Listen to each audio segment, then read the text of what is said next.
Hey Mom, are we going to Grandpa's this year? Summer vacation is just around the corner. My son came over to me and asked with an excited face. Well, your dad can't get time off, so it'll be just you and me. But if that's okay, let's go together. With that, my son raised his hands and cheered happily. My name is Jessica, a working mom of 38, raising a child. I had been job hunting since my son was born, but luckily got rehired at my old workplace around the time he started elementary school, and have been working mainly from home. My son has grown up, now in the 5th grade. I'm considering the next steps in my work life as well. My husband is 2 years older, at 40. He was an ambitious salesman when we got married, but changed jobs 3 years ago, forgetting the favors he owed his old company, supposedly because of a better offer. For some reason, his salary, which should have been increased, has decreased, and the conditions are worse than at his previous company, with long hours of overtime every day. My parents live in the countryside at a rural farm in Nebraska, and my son has been watching farm work since he was little. Now he joyfully helps out whenever he goes to the countryside. My parents seem very pleased to be able to work in the field with their grandson and are always enthusiastic about teaching him. I used to be a little embarrassed that our home was a farm, but now I'm glad that this is where I grew up, and when I go back to the countryside, I help out in the fields again after a long time. My husband, having grown up in the city, dislikes the countryside, and whenever we go to my parents' place, he arranges work, even if he has to force it, as an excuse not to go. He seems to think I haven't noticed, but it's obvious. I'd like to spend about a week in the countryside this year. What about you? I asked my husband just to check. I'm busy with work. I plan on taking my vacation later in the summer. It's always the same. Well, I guess staying a week at your in-laws can be unpleasant. But my son is looking forward to it, so this year I took my son and went to the countryside for fun. Then I get contacted almost every day by my husband. Where's my change of clothes? What should I eat for dinner? It's always such things. I know my husband is not good at housework, so I prepared his clothes so he doesn't have to do laundry, and I've frozen meals and instant meals so he should be able to eat if he can use the microwave. He's a grown man, so if he doesn't like it, he can eat out or buy something. Despite telling him that, he kept asking me questions. It makes me want to tell him to give me back the precious time I've spent preparing for these unnecessary interruptions. When I get home, there are unwashed laundry, uncollected trash, and everything is in disarray. I can't help but sigh. I tried talking to my husband, but he simply responded, I was tired from work, can't be helped. Just as I expected. I usually work, take care of our son, and do house chores, yet how is it that he can't do anything, even his personal tasks, in just 1 week? I feel frustrated, but I can't bring myself to start a fight that's clearly on the horizon. A month later, our son, who had just returned from visiting our relatives in the countryside, seemed to have more moments of contemplation. I thought he might just be missing the family he had stayed with. When I asked him why, his answer was surprisingly mature. Grandpa and Grandma seem to be struggling with their farm work. I wish there was an easier way for them. Apparently he was concerned about his grandparents. I was touched by his empathy and felt proud of his growth. Later, during a rare visit to the office, I had a casual chat with the boss and mentioned this conversation. My son was worried about his grandparents who work in the fields. My boss seemed intrigued by my comment. Apparently, they were planning to apply our company's technology to agriculture and start a new project. Despite being a small company, we have developed various products. They want to introduce those to agriculture. In other words, to implement IT solutions in farming. They were looking for farms willing to collaborate for a pilot project, so I immediately talked to my parents, agreed to assist, and they decided to participate. Since then, there's been a new spark in my life. The nature of my work has shifted from mundane tasks to creative ones. The prospect of helping my parents and the excitement of coming up with new ideas keeps me exhilarated. I suppose I look just like my son, who's eager to go visit the countryside again. This is the kind of work I've always wanted to do. Seeing me like this, my husband, misinterpreting my enthusiasm, asked me in a bad mood, Are you having an affair or something? Excuse me? Taken aback by his outrageous question, I let out a surprised squeak. I had to explain the situation to him again. It's not an affair, I'm just enjoying my work. I've discussed it with my husband, but his response has always been nonchalant, just an, This time, however, he surprisingly smirked and dismissively said, You're turning into a farmer now, huh? I was annoyed by his condescending attitude towards farming and rural life. But thinking it's best for our son to have both parents, I've never considered separating from him. But life's turning points can't come out of the blue. A few months later, I ended up leaving my job to start my own venture. I found that there were more things I wanted to do on my own, and after discussions with my company, it was decided that I would go independent but still collaborate with my current company. I had been talking to my husband about it for a while, but when it actually came to leaving my job, a big incident occurred. I approached my husband when he got home from work. Welcome home. Just like I told you, I quit my job today. I reported to my husband again just to be sure. Suddenly, he gave me a stern look. What? You really quit? Why? You're going to be a bum? Huh? I almost blurted out the same words as my husband. Hadn't I been talking about this all along and hadn't he been listening? Who's quitting work? Listen, I've been telling you this for a while. I'm not going to stop working. I'm going independent. Going independent? That's just a fancy excuse, isn't it? Even up to now, you've just been lounging around at home with your laptop open. I can't even tell if you're working or playing. You're just saying you're going independent so you can play on your computer and feel like you're working, right? Did my husband just say something outrageous? I wonder if the reason why working from home is not understood is because there are a certain number of people who think like this. Playing? I am properly working. I prepared to argue back, ready for a fight. I understand why you might feel that way, but I've been working properly, doing housework in between, and I don't think I've ever slacked off on my work, housework, or child rearing, have I? Since you're at home, it's only natural that you do the housework and child rearing. It's your job. I let out a sigh at his words. If that's the case, you should be earning a decent income. Your salary has been lower since you switched jobs, right? Right now, I'm the one earning more. If I were a stay-at-home wife, maybe that would be acceptable, but that's not the case, is it? And in fact, I'm contributing more to our household income. But you're quitting, right? So you're a bum. My husband sighed and walked out of the living room. We can't even have a proper conversation so it doesn't even turn into a fight. I thought things would go back to normal the next day, but then my husband came back and stopped in front of the table. Wondering what was going on, my husband spoke. A wife who doesn't bring in money is useless. Write this down and let's get a divorce. From out of nowhere, my husband laid divorce papers on the table. For a moment, I was confused, but I accepted it out of anger at his actions. Really? Are you sure about this? With that, my husband gave a sly smile. Of course. I'm not obligated to support a housewife who doesn't work. Oh, I see. It's futile to say anything to this man. I can't do anything about it.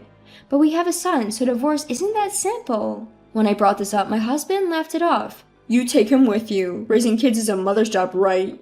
Besides, he doesn't look like me at all. Whose kid is he? I couldn't believe my ears. My husband has gradually stopped playing with our son and now hardly talks to him at all, but I never imagined he would say such a thing. How can you say that? He's your son through and through. You're just saying that because you want child support, right? Feeling insulted, I raised my voice. Well then, go ahead and get a DNA test or whatever, but you do realize what happens if he turns out to be your son, right? Yeah, I'll pay child support or whatever if you can prove it. Our son has been through a lot, but he would be transferring to a new school from the new academic year. We'll live in my parents' house and he'll go to school there. My work can be done anywhere, and actually this environment is more conducive to my research on IT and agriculture. Our son also seems to be enjoying helping out with farm work, and he listens intently, eyes shining whether he understands or not when I talk about my work. Before my son and I moved out, the results of the DNA test came back, affirming the father-son relationship between my husband and our son. If I talked to him based on this, he might reconsider the divorce. It would be better for our son to have both parents. That's what I thought as I was about to talk to my husband, but my son, noticing that something was different about me, said, "It's okay if Dad isn't around." Surprised, I asked my son why. Then, a shocking truth came to light. My son claimed that my husband was having an affair. Apparently, when he was playing with his friends after school, he saw my husband walking arm in arm with a young woman. It seems he's seen it several times. After he came back from our country home, my son seemed deep in thought. Turns out he had witnessed my husband's infidelity, but it seems he didn't want to break the news to me, fearing it would upset me. I can't say my husband hadn't been acting suspiciously. Since he's changed jobs, he's been coming home late and started bringing his cell phone even to the bathroom, but I just assumed it was normal behavior for a busy worker. I never even considered divorce, so I probably didn't entertain the idea that he might be cheating. Is it possible that the idea that he was persistently telling me that I was cheating on him was because he was cheating? When I thought that, I couldn't help but feel ashamed and consulted with my mom friends. To my surprise, she confessed to having seen my husband with a woman who looked like a mistress. Moreover, my friend had instinctively taken a photo of the scene with her phone and was contemplating whether to tell me. If he wanted to cheat, he could have done it somewhere less conspicuous. Probably thinking I'd be homebound because I work from home, my husband surprisingly had been going on local dates. While my husband was in the shower, I pretended to have something to do in the bathroom, checked his phone, and conveniently found messages from the woman he was allegedly seeing, and I saved the evidence. I also found discarded receipts in our room which indicated my husband's whereabouts. Gathering evidence of his infidelity wasn't as difficult as I thought. Through my lawyer, I'm demanding alimony and child support. I didn't think he would pay willingly, so I involved a lawyer. As expected, I received a call from my husband. To my surprise, my husband even showed up at my parents' house, which he despised visiting. What is this all about? When I answered the doorbell, my husband started shouting. Isn't it clear? The amount claimed for damages and child support. Oh, and the DNA test results too. You said you would pay child support if paternity was confirmed, right? So make sure you do. Also, you know what this is about, right? Compensation for infidelity. I was beyond anger and found myself laughing. My husband kept denying any infidelity. Of course I no longer bought his words.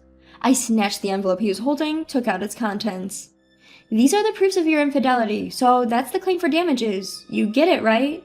You kept saying that I was being unfaithful, but it seems that ideal only came up because you were the one cheating. Moreover, the woman you were cheating with isn't from your previous workplace. To make things worse, she's married and her husband is your colleague. You moved jobs not because you were headhunted like you bragged about, but probably because it got uncomfortable after the affair. I never thought you were cheating when you said you had overtime. While sighing, I stated the facts and my husband glared at me. This is a setup. Anyone could forge these photos. His stupidity left me too drained to argue. Well, you might think it's fabricated, but that is genuine. What? Why? Because I'm not so idle as to make fake pictures, and I'm the one who obtained this evidence. I grew frustrated as my husband kept insisting it was fake. Surely you must be worried about another alimony claim. I guess your current salary isn't as low as you made it out to be. The reason you couldn't contribute to our household expenses was because you were paying off the alimony from your affair, wasn't it? I knew something was off. You were secretly making payments from your salary to the ex-husband of your mistress, weren't you? Well, that sure would drain your money, but don't worry, you'll be paying again this time around. It seemed as though he and his mistress believed they were fated partners who had mistakenly married others.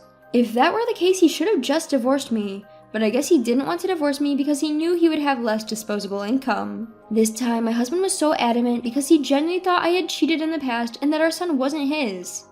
That it was really his son. Hadn't his wife been having an affair? That was what the mistress had manipulated him into believing. Considering he could doubt me based on such claims, it's definitely the right decision to get a divorce. Anyway, we're getting divorced. We're already living separately, so there shouldn't be any issues. My husband's expression hardened at my words, but I just laughed it off. Oh, I suppose there might be one issue. You're probably having a tough time maintaining the house, aren't you? You can't even use the washing machine or take out the trash. But you'll be evicted if you let it become a dump, so you better clean up. I have no desire to return to such a place. I won't be returning to that house. Do your best with your mistress. Oh, and I want the alimony and child support in one lump sum. I don't want to deal with unpaid installments. Even if you have to get into debt, you should pay it off first. Thank you. Hey, wait. Despite the desperate look on his face and the cries in the hallway, when he realized no one was paying him any attention, he dejectedly walked out, got into his car, and drove off. Apparently, he was surprisingly upset by the fact that it was proven that our son was indeed his. I guess he lost faith in his mistress, who kept insisting that they weren't related. The divorce with my husband was finalized smoothly after that. As promised, I received the alimony and child support in one lump sum. He couldn't afford it even after dipping into his savings, so he dutifully took out a loan. When I made a claim for damages against the mistress, a huge argument broke out between her and my ex-husband. She was outraged, yelling, "Why should I pay damages?" But it's only natural since she was the one who had an affair with a married man. They had to leave the apartment we lived in because they couldn't afford the rent. They've now moved to a rundown apartment, and the mistress seems unhappy about it, but they have nowhere else to go, so they're reluctantly living together. Meanwhile, I'm fully back on track with my work, and I'm enjoying every day. When I got a job related to IT, I never thought I would have a future like this, but it's like a dream that what I've studied is helping my family's agriculture. With the adoption of IT, the hours of work in the field have been reduced, and my parents are glad to say that it has lessened their physical burden significantly. My son has started middle school, and I was worried whether he'd fit in, but he's off to school today, bright and cheery. He still loves spending time in the fields, but he's also shown an interest in my work, and recently, he started asking me to teach him how to use the computer. I know it might seem like I'm a doting parent, but I can't help but look forward to the future.